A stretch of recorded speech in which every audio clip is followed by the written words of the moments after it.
Okay, then welcome everyone to the second edition of our devotion discussion event.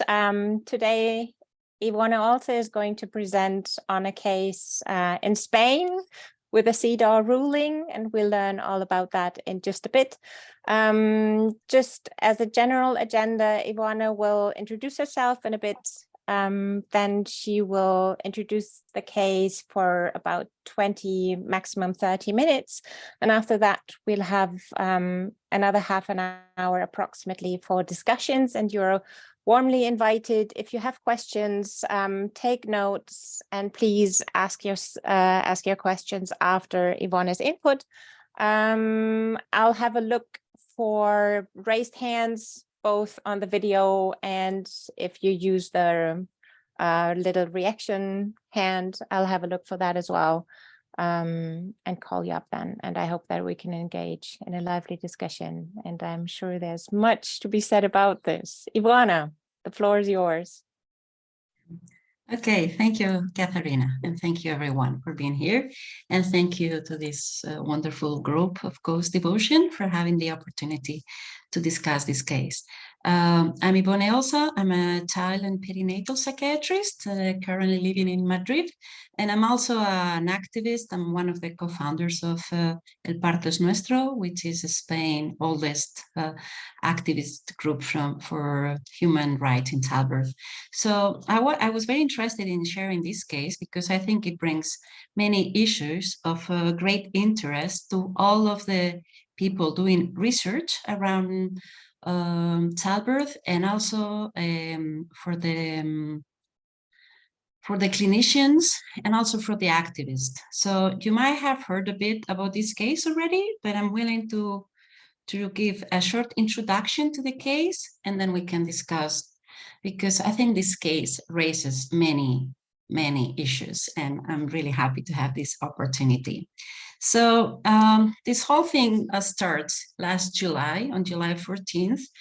United Nations CEDAW, which is a committee for the elimination of violence against women, published this on their webpage, a press release: Spain responsible for obstetric violence. And that was quite a shock for us to see it, quite a day. And to get back, remind you that this is the Committee for the Elimination of Discrimination Against Women. It belongs to United Nations. It's made, I think, of 23 international experts on women's rights and against experts on violence against women. And all what I'm going to share, it's actually extracted from their website, okay? You can, in this link, you can find the report. And previous to this sentence regarding Spain, back in 2019, they already published this report that is central to understanding of this case. The report by the Secretary General was called a human rights based approach to mistreatment and violence against women in reproductive health services, with a focus on childbirth and obstetric violence. And the fact that the term obstetric violence was included in the title made it quite powerful. And this is a must read, I think, for anybody who wants to work with women who had traumatic births. Okay, so this would be like the introduction, but I think it's very important to have read that report to understand this sentence. So this is Nahia's birth story, and as I said, all what I copy pasted it is from the same website. You can download it right there. Okay, Nahia gave birth 10 years ago, in 2012. She presented a birth plan. She lives in the north area of Spain, in the Basque Country, and she attended a public hospital. And before delivering her baby, she had already presented this birth plan where she had stated that she didn't want any drugs to induce or accelerate labor, that she wanted to be informed and ask for consent before any interventions, that if she was going to have a cesarean, she would want the baby to be with her immediately. And if this was not possible, she would want the baby to be with the father. And most of all, the baby should not be bottle fed. So having presented that on July 9th, she broke water, so she went to the hospital, and that's when she had the first vaginal examination. The hospital's protocol says that you have to wait 24 hours before inducing labor in a case like this. But in her case, at 4 o'clock in the afternoon, they said, we're going to start induction already. And when she says why, they tell her, well, because we did not induce at night. So she started to question these decisions. Sorry, I'm having a bit of a problem here with the, okay. She asked for information, but she didn't get the information she wanted, so she did not consent to this induction of labor. She also asked to eat something before all this process would go on, and she was denied. She was not allowed to eat anything. Along the following hours, more than 10 vaginal examinations were performed. And at some moment, the midwife told her that her labor was stopped and that they were considering to induce her. You can see here in yellow the sentence, the author, because in the UN report, in the CEDAW report, it uses the word author when referring to the mother, okay, or to Nahia. So in some places, I did change the word author for Nahia or mother, but this is all taken from the original sentence that you can download yourself in many different languages. So, so when she said, why would you want to do a cesarean? She was starting to cry. She was very afraid. And she says, no, please wait. And they tell her, yeah, we're going to do a cesarean. And when she asked for more information, she reports that they treated her like a little child. They told her, oh, calm down, we're going to take care of you. So at 10 o'clock in the morning, the cesarean began without her consent. And what they didn't allow her husband to be present. And these are her words. I think it's very important that we read these words, okay? So this is her testimony. She says, I was placed on the operating table like a doll. No one introduced themselves. No one spoke to me. No one looked me in the face. No one bothered to try to calm me down. I was crying a lot. They placed my arms out to the sides. The operating room was full of people. It was like a public square. They ignored me and shouted to each other, the placenta container is missing, and where is the baby's tag? I was there alone and naked, and people were coming and going. The door kept opening and closing. They were talking about themselves, about their business, what they had done over the weekend. They were talking without caring that I was there and was about to give birth to my son who could only be born once, and they did not let me experience it, okay? And right after they took the baby out, they took him away. They separated from her for no good reason. And she only got to see him. And then they brought him back a bit later, clean and dressed and washed. And they told her, kiss him. You know, she was ordered to give him a kiss. But they brought her close to her, and then they took him away very quickly. And when she asked them to bring the baby to the father, again, they told her, calm down, little girl. You know, in Spanish, they use this expression, chavalilla, which is like little girl, like very despiteful. It's all over. So they didn't say anything else to her. Later on, she asked for the baby to be brought to her, but he was not brought back to her. Actually, he was bottle fed, despite they had stated that they wanted him to be breastfed. So a few months later, she went to her primary care doctor because of symptoms of anxiety. And about 11 months after the birth, the psychiatrist from the public health system saw her and wrote in the notes that she had a postpartum post-traumatic stress disorder. And he prescribed her some medications, okay? After this, she decided to file a claim against the Basque Health Service, asking for responsibility for medical malpractice. And she stated these things, that she was claiming for, because they had started the induction of labor way too early. They had not following the protocols. They had done the cesarean without informing her or seeking her consent. They had not, the fact that the cesarean was done by residents and medical students against her wishes, that she had been separated from her newborn, that they had bottle fed him, and then the entire trauma associated with this and the harm this had caused to her, her family, and everything. So I actually did see her, met her for the first time about an hour and a year and a half after the birth in November 2014.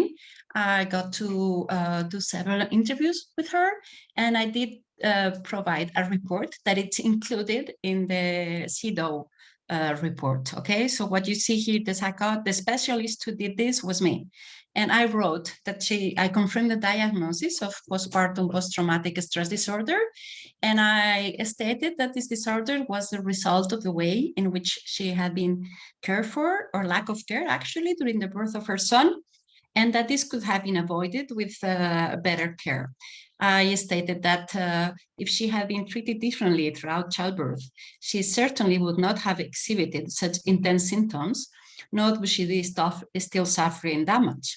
So I did, my opinion was that there was a direct relationship between the way she had been treated and ignored and the psychological injury.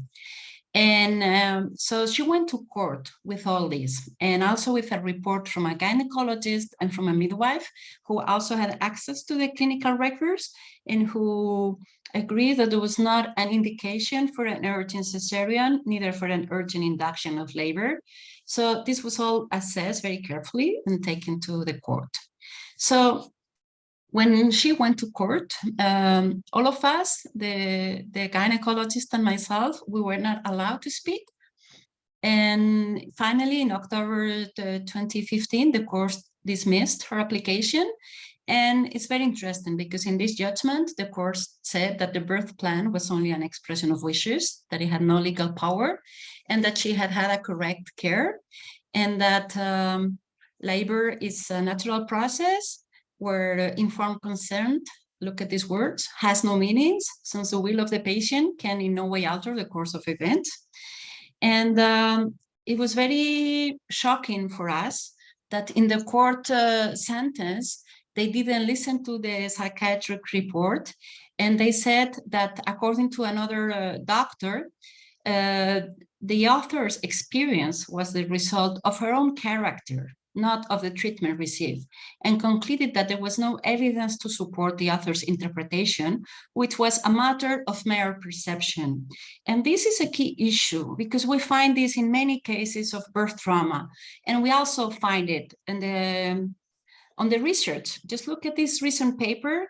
I mean, what we find in many papers is how this is a pattern of blaming the women. There are studies like this where they say that it's the personality risk factors of the women that can cause these post-traumatic stress symptoms, and that maternity care providers could educate women about the unique roles of high perfectionism and intolerance of certainty during antenatal birth preparation.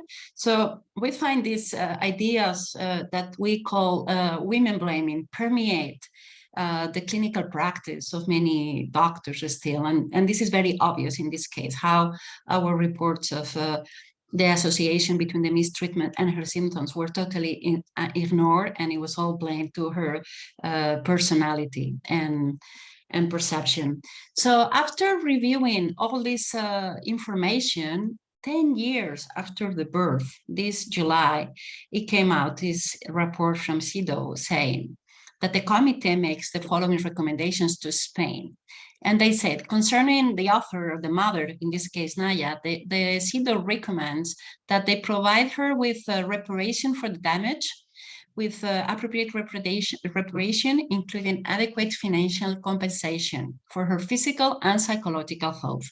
And besides that, they also provide some general recommendations for Spain that include ensure women's right to safe motherhood and access to appropriate obstetric services, that they conduct research into obstetric violence, look at this, that they provide obstetricians and other health workers with adequate training on women's reproductive health rights, and that they ensure effective remedies for women whose rights have been violated. So this was very interesting because when this came out last summer in Spain, 3 days after, the Basque Health Service, the public Basque Health Service, published a note. And this was very shocking for us because they stated again that the assistance provided in this case was according to the medical protocols, that the performance was adequate and correct, and there was no problem, and that they had not been informed of the procedure before the United Nations Committee. They published this note. So at this moment, this brave woman, Nahia, decided to go public with this, and she decided actually to give her name and offered some interviews to the press. So this came out in one of the main Spain's newspaper. It was a very good interview where they showed that, in her words, this was the title of the interview, that she could not remember almost anything from the 3 months following the birth because she was so traumatized. And the fact that she came out public probably helped a lot, because then this was in a lot of newspapers and interviews. So it was really a big thing. And it also had some international echo, and this is in the news in France 24 and in other European media. It also came out, this campaign to bring obstetric violence out of shadow with regard to this case. And then in the fall, El Parto es Nuestro, with another association from Spain for feminist maternities, wrote this manifesto against obstetric violence. And it was a big success because it was signed by over 60 feminist associations from Spain. So it was all also in the social media. We asked for other women to share their stories of obstetric violence and to ask for responsibilities. And it was like an educational campaign also against obstetric violence. So again, this continued on the media. The Association of Doctors again came out saying that there was no obstetric violence in Spain, in spite of the sentence from United Nations. I published a big opinion paper on an important newspaper, and others did too. So this is just a small sample.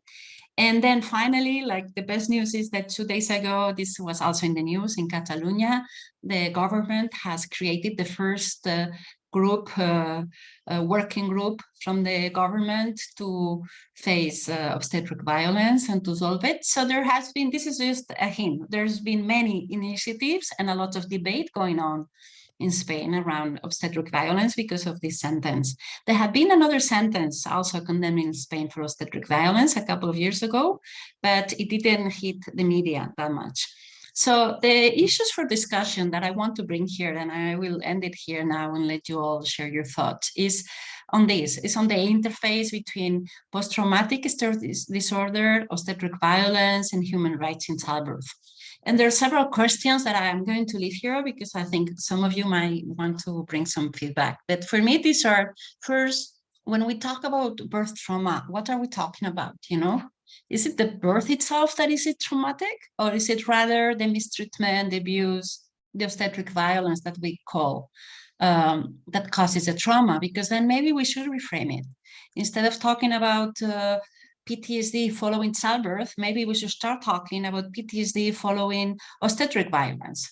You know, and I think this is something we really need to think about in the research group as in discussed action. And we also have to consider something that I think has got little attention so far, is the role of the restorative justice in treatment. Because we are used to seeing papers about treatment for PTSD, but many women, like Nahia, like many of us, become activists to do something to stop this violence. And this can be very healing for many women, but it can also be very tiring, very consuming.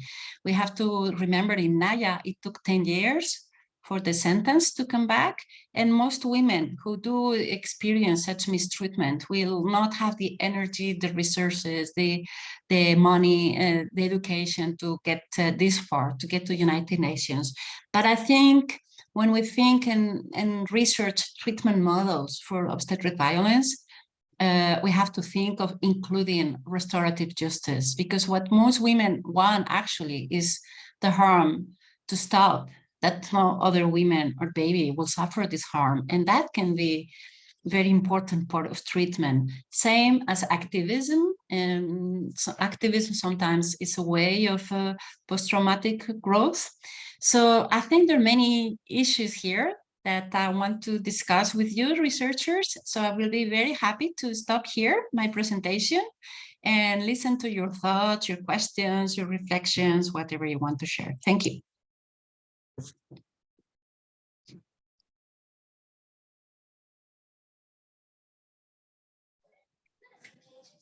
Thank you for first. And oh my God, I didn't know you were a psychiatrist, so you know more than us.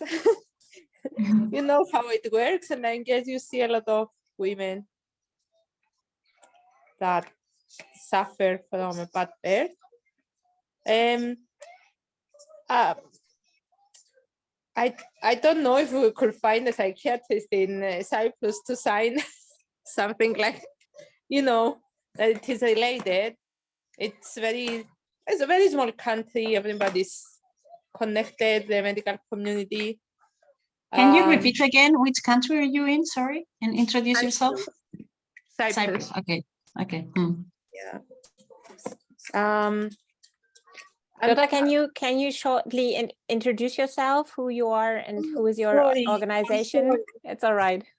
I'm Jota, and I live in Cyprus. I come from Cyprus, and I'm the secretary of Birth Forward. It's an organization that tries to bring in light all. If I can say, like, obstetric violence is one of the things we are trying to battle, but we try not to do it like full force, kind of, because at the moment we still need the medical community, because most women, obviously most women still or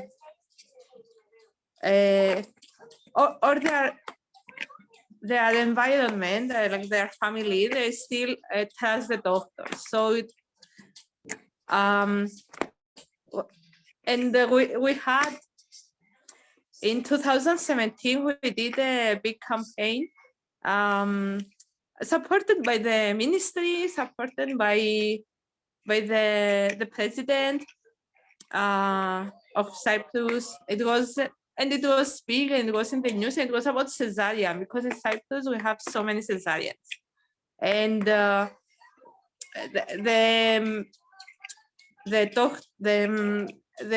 Gynecologist Association, we had like a ban and didn't talk to us for a couple of years until 2019, because we just did a campaign saying that the obvious that it doesn't have to be like 60% cesarean. Just this. So yes, we are trying to work by collaborating and teaching women their rights, and working with projects with doctors and medical students and midwife students, just trying to. But honestly, I admire these women. I admire her so much, because it is very difficult to do what she did, to endure this much, especially when she had a negative response from the court.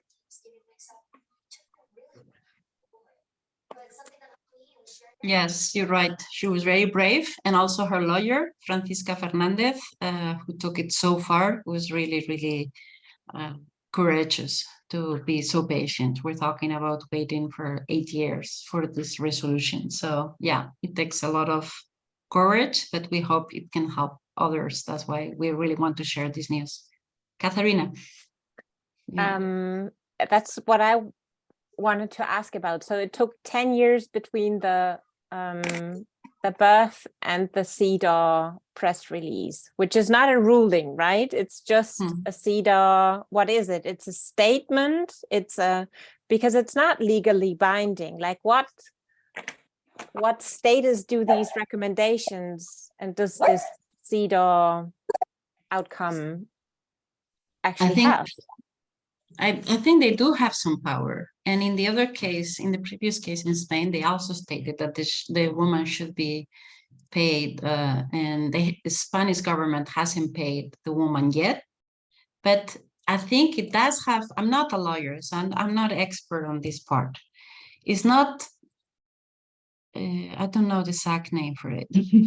It's not, it has some power, because then Spain is in that committee and Spain is signing agreements. So this is going to continue. And I know there are 2 more cases that are almost at that level, that from Spain, that are now being reviewed by CEDAW. So we're expecting 2 more sentences in the next couple of years, maybe. So I'm not exactly sure about the legal power, but I know it is some kind of condemnation. Yes, Because of yes, where of it comes course. from. But like so it's not legally binding that it's like a ruling against Spain, or that CEDAW has any kind of power to, I don't know, fine Spain or anything else. But of course, Spain has signed the CEDAW treatment. And so Spain has to go before the CEDAW committee in Geneva every 4 years. That's the normal reporting cycle. And are you in contact with the group that go to Geneva to those CEDAW hearings when it is Spain's reporting cycle? Because I think that could be really powerful to go to Spain there and say, hey, we still have these recommendations out there and they have not been responded to kind of I am remind. not in that group, but our lawyer, Francisca Fernandez She does that? she is. Good. She actually Okay. went to Geneva to one of these meetings a few years ago, and now she's in there in collaboration with them. Because I think that's the thing about CEDAW, that you need incredibly long-term resources, because even after Yes. these sentences, then you have to go back to the Geneva and say, hello, we have these recommendations. They still haven't, done this. Could you please remind them again? And it takes so long. That's why we did this effort for all feminist associations in Spain, whether they were related to pregnancy and motherhood or not. I mean, we think it's very important that all feminist groups know this sentence. It's we use it to educate them also. Kim. Yes, thanks, Katerina. Yeah, I thought that was a really interesting and sort of powerful presentation. So just to say who I am, my name is Kim Thomas and I work for the Birth Trauma Association in the UK. And so we're a charity that supports women who've had traumatic birth, and many of whom have PTSD. And that story you told was actually very familiar. It's the kind of story we hear a lot. And I was kind of interested in your question about PTSD as a result of obstetric violence rather than, say, PTSD following childbirth. And I think that's a really interesting proposal, because it kind of shifts the blame away from the woman in a way. Because as you said, there's this kind of tendency to say, oh, the woman's expectations are wrong, or maybe her personality was defective in some way and she's susceptible, rather than saying this was a traumatic thing that happened to her that was done by other people and that caused her to have PTSD. Because we know that PTSD is much more common. It's about twice as common in people who have had a traumatic experience that was caused by other human beings than just, say, a random event, like a car accident or something like that. I think the one thing I would say, thinking about the women who come to us, I think for about 80% of them, the reason they have PTSD is a combination of there was an objectively very difficult birth, with emergency cesarean, maybe postpartum hemorrhage, or a lot of things frequently going wrong, combined with obstetric violence, whether that's, procedures being performed without their consent, or whether it's just kind of the kind of cruelty that happened in your story, where they weren't even talking to her or listening to her, and people just wandering in and out and talking about their weekend. But I would also say that in a minority of cases, it just can be that sometimes the birth itself was very, very difficult and just very traumatic. And there's nothing wrong with the staff. The staff were all fine and helpful, but sometimes, sometimes, just things just go very badly wrong. I'm thinking of one woman I spoke to not so long ago for a training video where it got to this state where the doctors literally had minutes to save the life of the child, and it was kind of very, very fast cesarean, and she was intensely traumatized by it. But she had no criticism of the staff at all. She felt they were all kind of behaved impeccably. So you do get that as well. You do, but it's less common. It's much more common to have the pattern where you have the obstetric violence and a very difficult birth as well, and kind of psychological cruelty. I think that's really important, that sort of psychological cruelty. So I think that's a really interesting debate to have, that kind of shift from it's the woman to, it's the way she was treated during childbirth. Thank you, Kim. Nice meeting you and all the work you do at the birth trauma that we certainly follow. We've been debating a lot about this. We're actually working on that with Michelle. Maybe she can reply later on this specific topic. Nahia's cesarean was normal cesarean, as you say, it was an uneventful cesarean. So many women have been through such ordeals, and it's considered not so bad, that I think this illustrates well this topic. We also know women who had very emergency cesarean for placental abruption or stillbirth, who had such excellent care that even if they suffered the loss of the baby or the loss of the uterus, if they were very, very, very well cared for, it caused grief, but not trauma. And this is very interesting to differentiate both, because yes, birth can turn out really bad, and some women will have to grieve after birth all their losses. The problem, our hypothesis, but obviously we can discuss it, is that the trauma usually comes from the isolation, the lack of care. So the problem with birth is that we do know now the psychological altered state consciousness during childbirth makes it and a scenario very, very easy for re-traumatization. So women who have previous been victims of sexual abuse or any type of violence are highly likely to be more easily traumatized. But saying this is nothing about blaming the women. It's about making sure all people, all professionals who take care of birth should be extremely careful. And I think we're really far from that still. At least in my country. So maybe Michelle Sadler, who's in the room, can add something to, maybe she's not in here anymore. Oh yeah, she's there. Maybe you're there. Maybe you can reply to this. Yes, I would agree with everything we have discussed so far, but what I think is of utter relevance is to reflect on how far we have gone with the medicalization of birth, and how many of those emergencies are iatrogenic by default, but because of the chain of interventions, so of course there are emergencies that we cannot have anticipated. This will always happen, but it's few cases overall. And what's very worrisome is the amount of emergencies we are creating. So then it's all this discussion of, but it was an emergency. There's so much literature on how emergency during childbirth is creating trauma, no? But then why are these emergencies happening in the first place? And Ivone was mentioning the hysterectomies, the amount of unnecessary hysterectomies of cesareans, like it's infinite. Now in Chile, we just got reports. We have been asking for several years for the detailed data for cesareans. The last info we had was 50% in 2017. And now we got the update that after asking by transparency laws, like it took us really hard work to get the data, we have 58% cesarean. And not only that, but the latest 2 maternal deaths have occurred in women with an unplanned cesareans, with programmed cesareans, sorry, with elective cesareans decided by the medical team. And these usually are labeled in medical terms as like, how would they call it? Like this inherent risk in childbirth. You cannot do anything about some women dying, no? But I think we should go much further and say we are killing women, because maternal mortality, and we know the data, is rising in countries where cesareans are rising and when interventions are rising and where infections, and then it's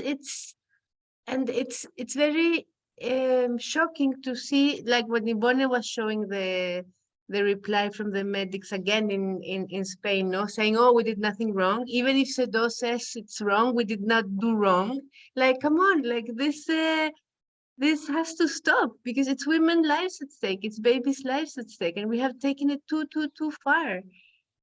So I think this is in the questions that Ivone puts there.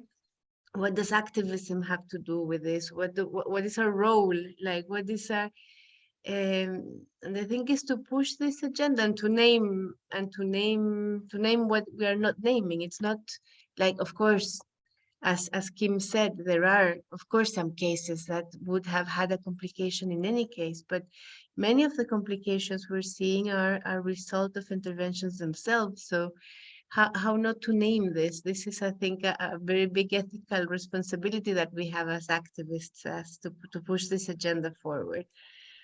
And especially to the academic community, because here we are in this cost talks and to reflect among ourselves, because as Ivone was showing some papers, it's our own community which is perpetuating this model of birth being risky, of women having these risk conditions that make them develop trauma because they are, I don't know, hypersensitive, perfectionist, they expect too much, they're not prepared. And some, we have been reading all this literature for some years now with Ivone, and it's really shocking how we can really say, for example, that we should prepare women for being mistreated. There are some papers that say, no, nurses, midwives should work, and women not having such high expectations and not expecting to be really well cared for, because that will not always happen. So this is one of the things that shocks me the most, like how do we as academic community are able to reproduce this kind of discourses instead of and this is something I think it's a very important part of our job too, like to be reading ourselves critically and discussing in this kind of spaces, reading between the lines, saying, whoa, what are we doing here? What are we reproducing here? What do we want to do with it, about this?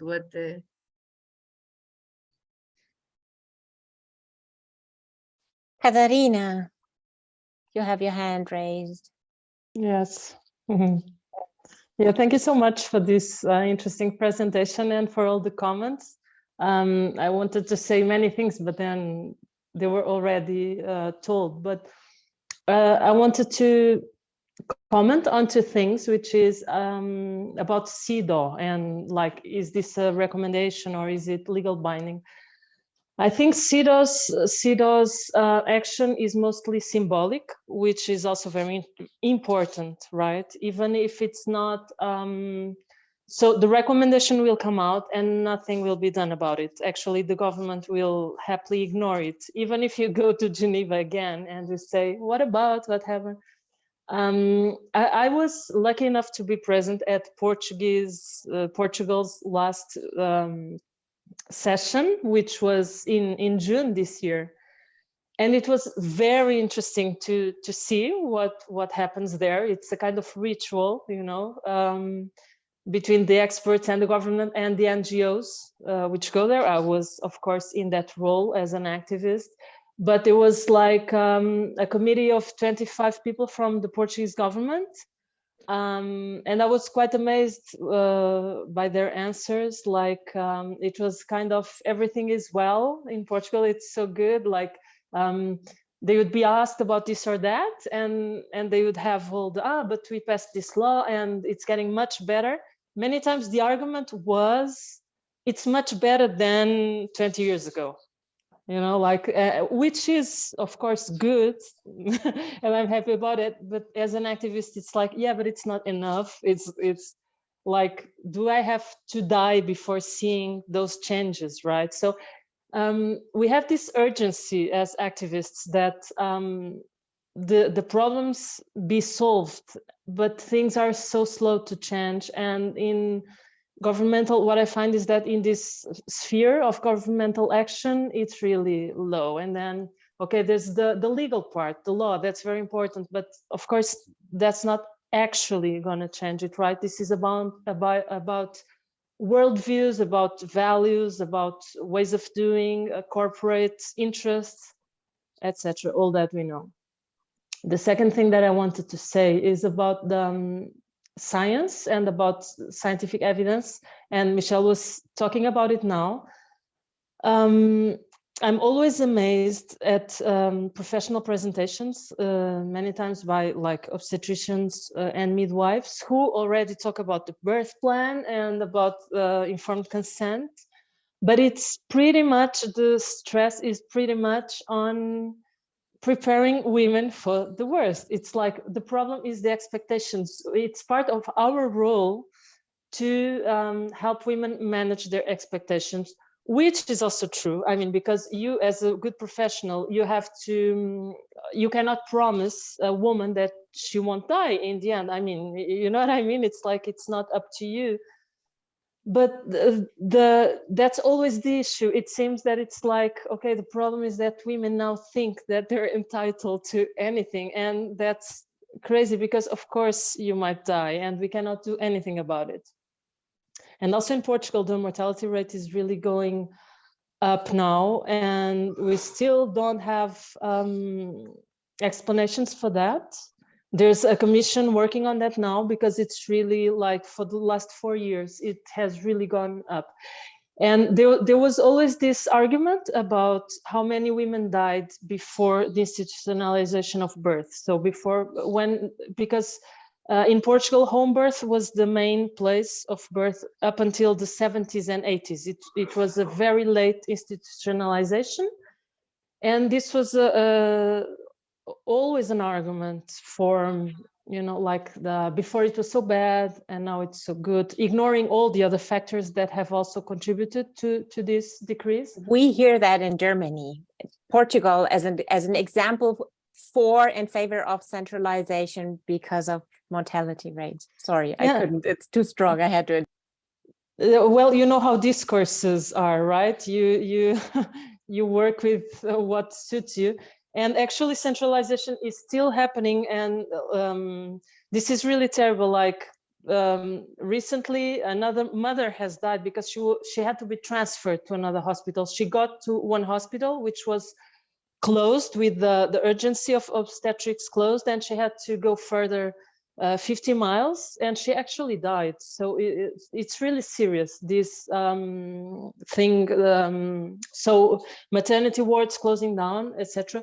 But I just wanted to say that in another cost action about peripartum depression, I asked in a working group, what is the evidence, what evidence there is connecting mistreatment in birth and postpartum depression. And nobody could tell me. It was really like, we never looked into that. And we're talking like about the experts, you know, mainly psychologists working with postpartum depression.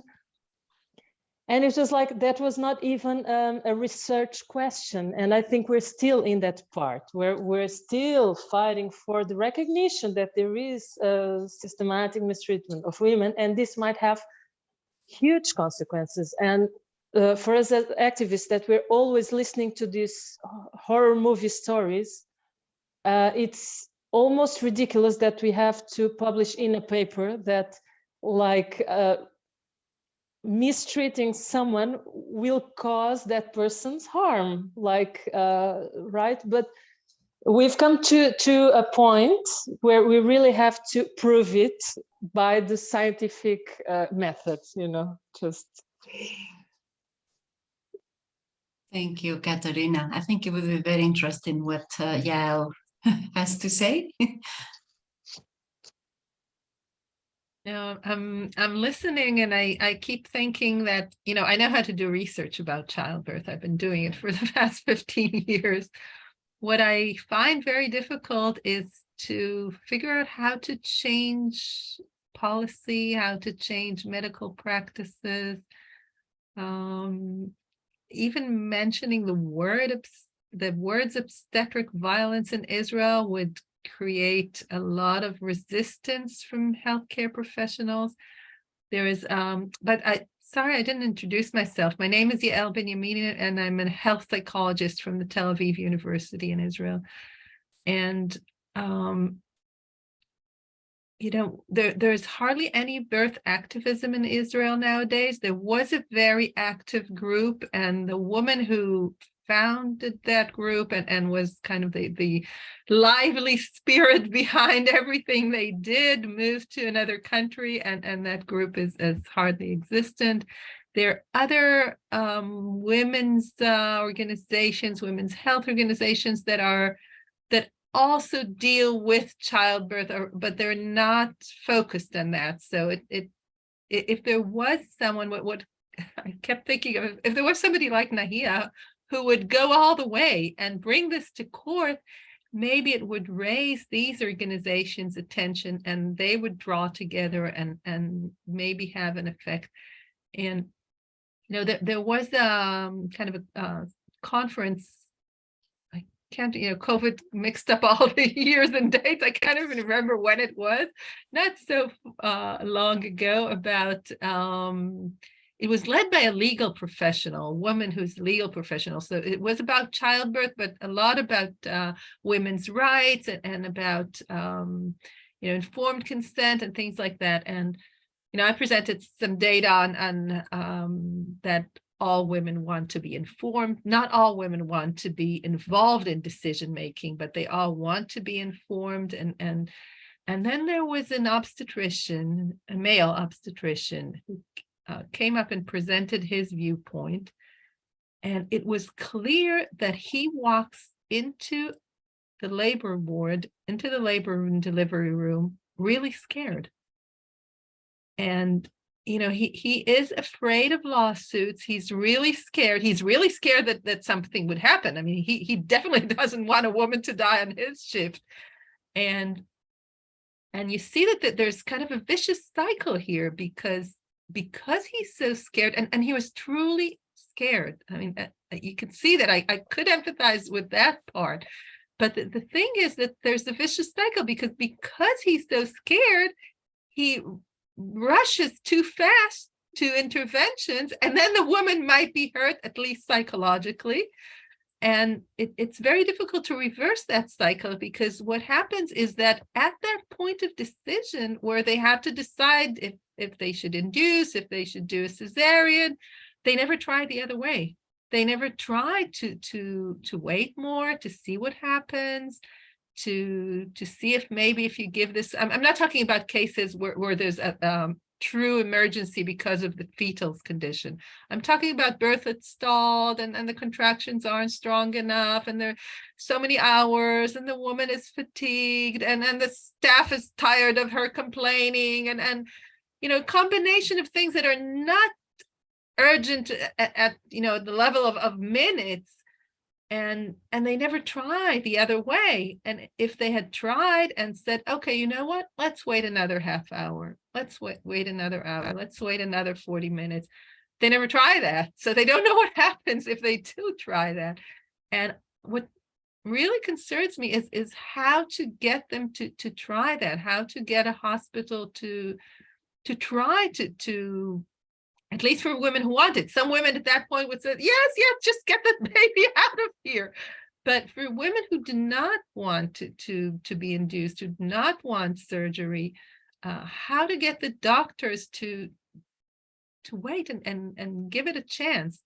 And I think the one other thing is that if I told you the rates of cesarean sections in Israel, you'd laugh at me, because you all mentioned very high rates. In Israel, it doesn't quite reach the 20%. It's almost there. So it's not considered that dramatic. So what am I complaining about? But if you look at the rate of inductions, they're rising rapidly in the past few years. And women's physiology has not changed in the past 6 years so dramatically. or anything else in our world. So inductions are rising. There's an active organization. That one is very active about zero separation. It's called Zero Separation. That's they're activists about everything that happens from the moment the child is out. So no separation from the mother, which is also very difficult to get in some hospitals.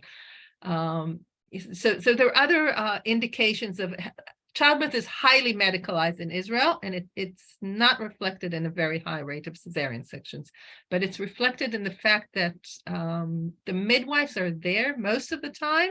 The doctors just pop in and out for very short periods of time usually, but they call the shots, they make the decisions, and they're not there they're not in the labor room enough time to even listen to the woman, to take in her wishes into account. And so they make the rules, they enforce them, and they go mostly the medical way. And you know, I'm a psychologist. I'm not an activist. I'm not a policy. I don't know how to influence policy, but it really concerns me. I wanted to hear, you know, to take part in this discussions, because I wanted to you know, get ideas and motivation to look for ways to influence health practices and policy. Oh, and just one last thing that I will say, there are 2 hospitals in Israel where most of the women who give birth are ultra-Orthodox women. These hospitals have half the rate of cesarean, around 10%. So when you want, you could do it. It means, and the physiology of these women and the women who give birth anywhere else is the same. The only difference is that these women want 8 children, 10 children, 12 children. Now you can bear more children after a cesarean, but you know, if you want 10 or 12 children, you'd prefer not to have a cesarean on the way. It might influence your chances of reaching these grand multi-parity. And there the doctors know how to handle it. They still know how to do breech birth vaginally. They still have the patients to wait if it's not a fetal emergency. But it doesn't spread, this different birth culture doesn't spread to other hospitals. It's only in these 2 hospitals, because the women who give birth there have different priorities, and they're the majority in these hospitals. So it can be done. And still, it's not done anywhere else. How interesting, yeah. Regarding, I'll be very brief, Katharina, if you let me reply. Regarding your question, the United Nations report on obstetric violence is very good at pointing out this issue, that obstetric violence, as Michelle writes very well, it's a structural form of violence. So health practitioners also do suffer from it. And the United Nations report, there's a page devoted to this, to making clear that if we do not take care of the conditions of working conditions of obstetricians and midwives, if we do not give them support and good working conditions, this is not going to improve.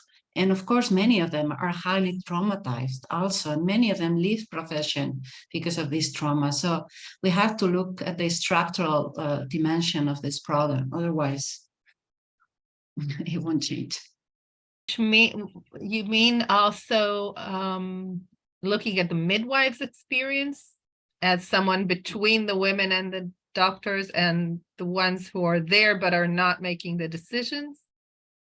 Yeah, many of them are also traumatized, or they feel accomplished of this violence. And so there are many things to be done in that area. I think the only way out of this is by taking care also of the mental health of the professionals, facilitating safe spaces for them to share their experiences.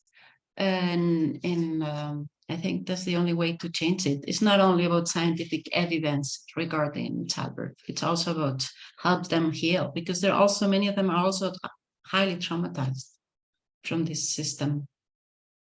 And as you said, Yael, like they are so afraid of birth and of what might happen because of what might happen during birth, that they are so defensive. And if they cannot leave that fear in front of the door, and walk in there and be with that woman and that birth, we are not going to change things. So I think the mental health and the trauma they experienced from a professional side in the birthing room is very important, because if you take that trauma into the next birth,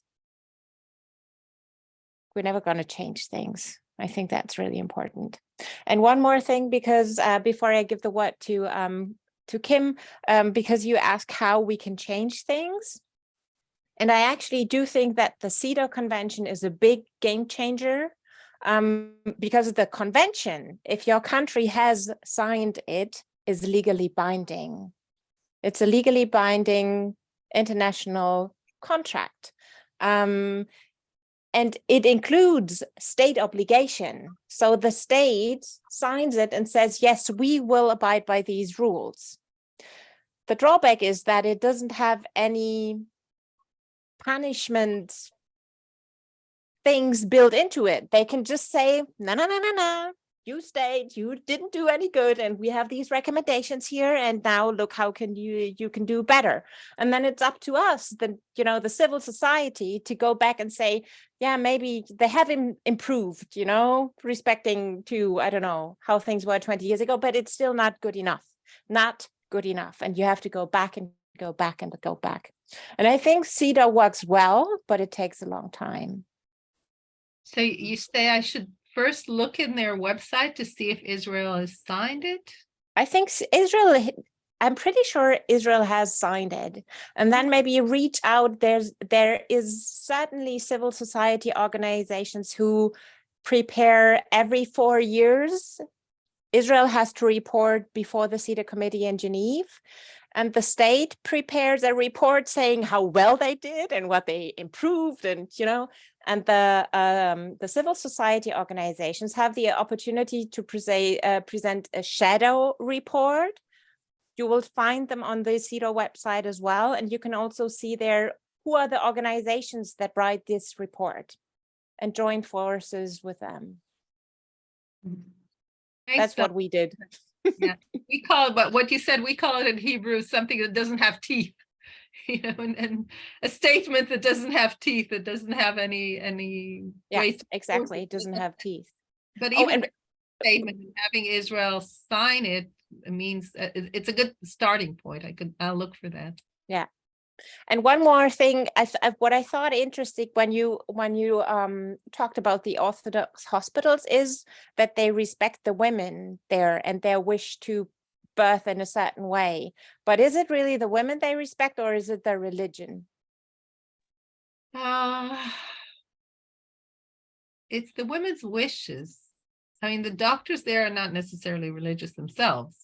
No, but do they respect the women's wishes, or because it's their religion, like their religious umbrella that protects these wishes? No, I think they truly respect the fact that this woman is planning a very large number of children, which you would hardly find anywhere in the world, and in the developed world.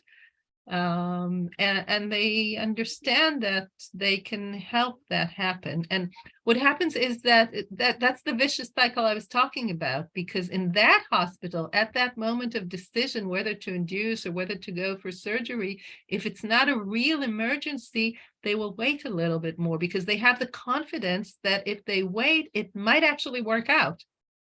And that's what happens. If you wait patiently and you don't put additional stress on the woman, often labor continues and she does give birth vaginally. But that's the point where the doctors in other hospitals that don't go beyond that point, so they never know what happens when they do go. Thank you. Kim. Yes, I think the key thing for me is informed consent, and looking at Nahia's story, the most important thing, it seemed to me, was not that those interventions were carried out, but that they were carried out without a consent. The induction, the vaginal examinations, the cesarean, the fact her baby was taken away from her. Nobody seems at any point to ask her what she wanted to do. So, with the induction, for example, they could have said, we would like to induce you because, there's X% risk of an infection. say if you're not induced. But the alternative is we could wait 24 hours and see what happens, and then she could have made her decision and she would have felt respected. And I think that's the case all the way through labour. You can say, these are your choices, this is what we think should happen, but it's your decision because you assess that risk. And I think with the cesarean, everything she said about that cesarean was to do with things like her husband wasn't allowed to be with her, she was strapped to a table, they had people coming in and out of the operating theatre, they were ignoring her completely, they were talking over her head about their own kind of business, and she was disrespected and treated as if she wasn't important. And you could do, it doesn't have to be like that. So it sounds like it wasn't the cesarean per se, but the way she was treated as if she was less than human. And that was the really traumatizing thing, which is not to say, I'm not saying she should have had the cesarean or she shouldn't, because I don't know the kind of medical situation. But if she had been treated in a more humane way, then that would have made a big difference, I imagine, to the way she felt about it. And I think the one thing I would say about cesareans, I know a lot of people are very keen on reducing cesareans, and the rates of 50 and 60% do sound very high. But we also hear stories where women have kind of pleaded for cesareans and been denied them and have ended up having very traumatic forceps births, which, it's not a forceps birth, it's not a lovely natural birth. It's really traumatizing, well, often very traumatizing and difficult. Woman often has injuries afterwards, and as the baby has injuries. So I think you always have to bear in mind what the alternative is. Sometimes it's not as if it's not as if everybody's going to have a lovely natural birth if you postpone the cesarean. Sometimes it can end up badly in another way. And for me, informed consent is key, and sort of treating the woman with respect and as a human being in the way that we would all want to be treated, I think, in a medical situation. Those are the really important things, and the things that we have to address.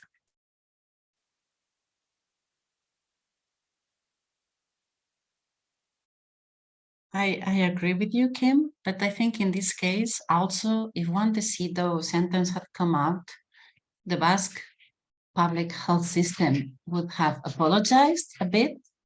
I think that would have made such a difference. Like sometimes the only thing a woman wants is that.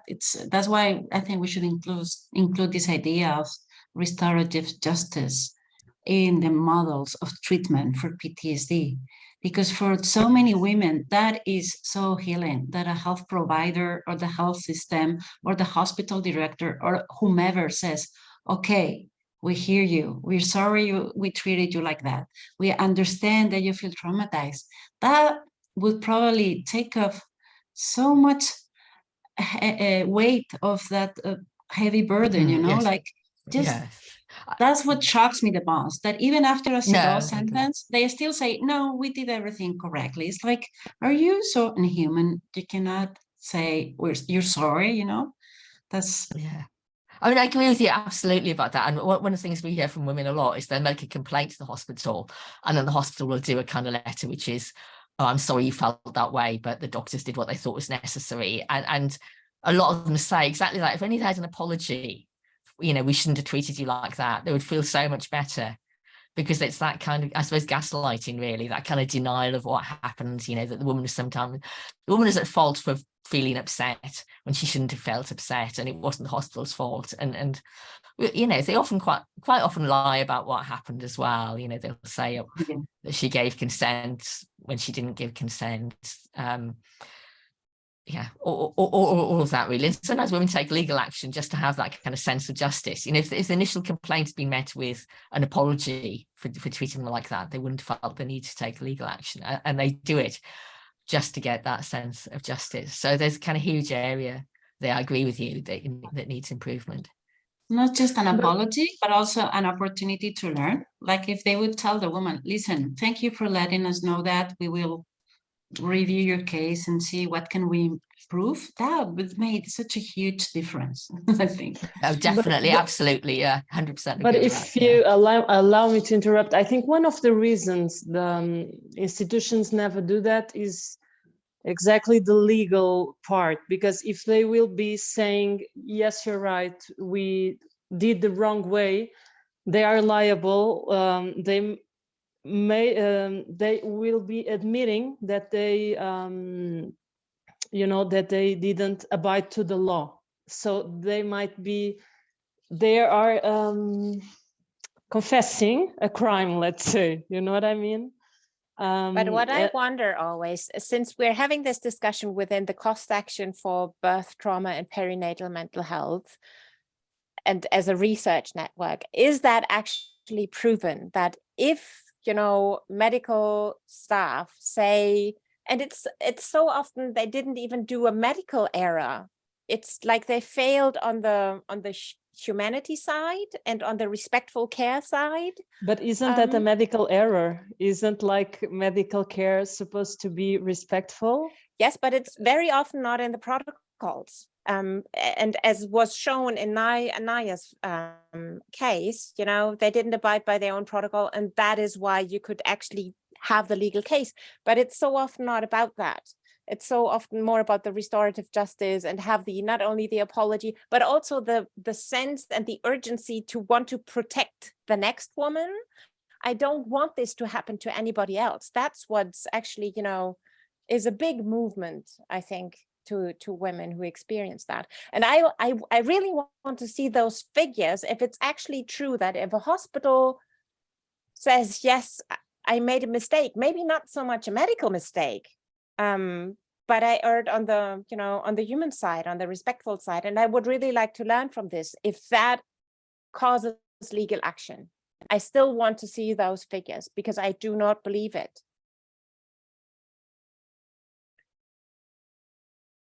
Jordan, and then I think our time is basically up, right?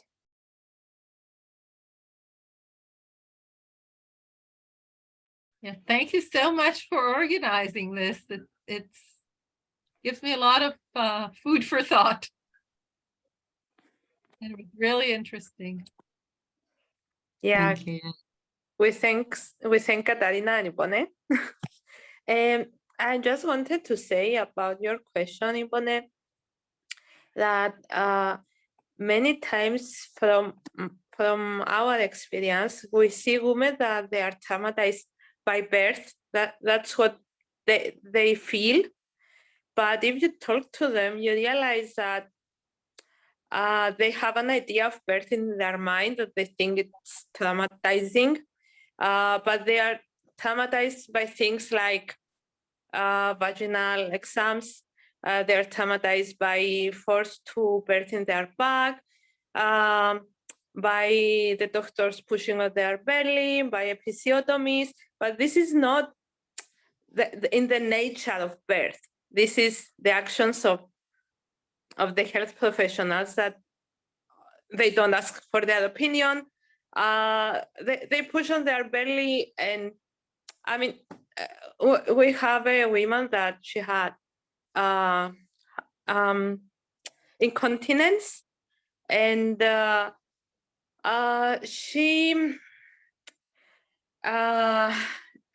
doctor put how you say this? I'm not sure. The cup that suctions the baby. Vacuum. But before, but before she was in full dilation, and there was actually a fight between the midwife and the doctor. He was like, "I know what I'm doing. Like, don't do it. She's not fully dilated yet." And then, of course, the woman was traumatized by birth, and she chose to have a cesarean for her next birth, obviously. But if you see it and if you talk to her, you know, after many years, because that was like 6 or 7 years ago, she now realizes, but that she at the time she was traumatized by vaginal birth, but now because she knows better, she researched it. She realized that it was the actions of this doctor. It wasn't the birth itself. And I just wanted to add this, that many times women say it's the vaginal birth or it's the cesarean, most times. But then you find out after some years, when they are more out of it, when they think of it more from distance, And I also wanted to say about what you said, or Katarina said, about the loss and bad things that do happen, that it's indeed a different trauma, if I can say, and different thing. If you feel that what happened was not the fault of someone, and if you were not downgraded, humiliated, we are grown-up women, we know that life is not only happiness, that there is loss, there is death, there are bad things like accidents or hemorrhages or whatever. And of course you're traumatized at first, but I think, for me, because I did have a loss and a bad experience, obviously, it is different. What has stayed now, it's how they made me feel, and not the loss that, it's the grief that makes its cycle and it closes. And of course there is always grief, but it's grief. It's not anger with somebody. It's not feeling still traumatized. I don't know how to say it when you think about the birth. Yeah, Jota, thank you for this point. I think this what you explained closes very well this discussion. We've been using the analogy with rape. We say PTSD following rape. We don't say PTSD follow intercourse. Intercourse doesn't have to be traumatic, but if there's no consent, then we talk about rape. And that's why we want to change the conversation. And we want to talk about PTSD following abuse or mistreatment or obstetric violence during childbirth, because it's not the childbirth per se. And your examples were fantastic. So I'm very happy to thank you for that. And to close it here, Katarina, you want to add something? No. Oh, I forgot to say, I will be happy to share the PowerPoint within the COST devotion group as well. Yes, Yeah. thank you. I'm very happy we made this happen today. I'm very happy. And I hope that this video will be watched by many, many people, and that we can get the message across that the two concepts of birth and obstetric violence are so entangled at the moment, and we have to disentangle them, because it's not birth that women are traumatized by like that. And there's a huge difference between grief and trauma. Yeah, amen. Thank you, Katarina. Thank you all so much. Thank you, everyone. Thank you. So you want to stop the recording then, Ivana, maybe? Yeah.